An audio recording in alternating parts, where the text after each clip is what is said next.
যুবকরা তোমরা বেশি বেশি ফেসবুকে মেয়েদেরকে ধর্ম শিখাও, কেমন? আরে কি বলো, পাগল নাকি? ফজরে জাগাবা না ওদেরকে? কারা কারা মেয়েদেরকে ফজরে জাগায় ভালো কাজটা করো, হাত তোলো।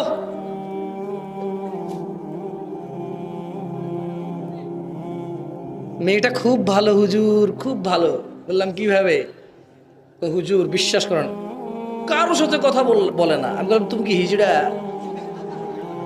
কারোর মধ্যে কি তুমি পড়ো না? তুমি ওর আব্বা, ওর খালু, সরি ওর ওর তুমি মামা, ওর তুমি চাচা, ওর তুমি ভাতিজা ভাইগনা? না হুজুর না। তো কারোর সাথে কথা বলো, তুমি কি? তুমি কি ওই কারোর মধ্যে না? যাই দেখো আরেকটা সীমা আরেকজনের সাথে কথা বলে, ওইখানে তুমি কারো। ওই ছেলে যখন বলে কারোর সাথে কথা বলো না, ওই কারোটা তুমি থাকো।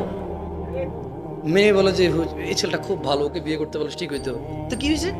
হুজুর আমার আব্বা আম্মা আমার বিয়ে ঠিক করেছে, আমার বাপ মা ধর্ম বোঝে না, আমি চাই দিনদার ছেলের সাথে বিয়ে ঠিক করতে, ওরা ধর্ম বোঝে না, আমার বিয়ে একটা ছেলের সাথে ঠিক করছে, ওর দাড়ি নাই। বললাম যে তো দিনদার আপনার পছন্দ কেউ আছে? বলে যে আমি এমনি কথা হয় না, একটা ছেলের সাথে মেসেঞ্জারে মেসেজ করি, ওই ছেলেটা খুব ভালো। মনে রাখবা বোন আমার, যেই ছেলেরে বুঝে গেছো তুমি ভালো, ওই ছেলের ভালো না।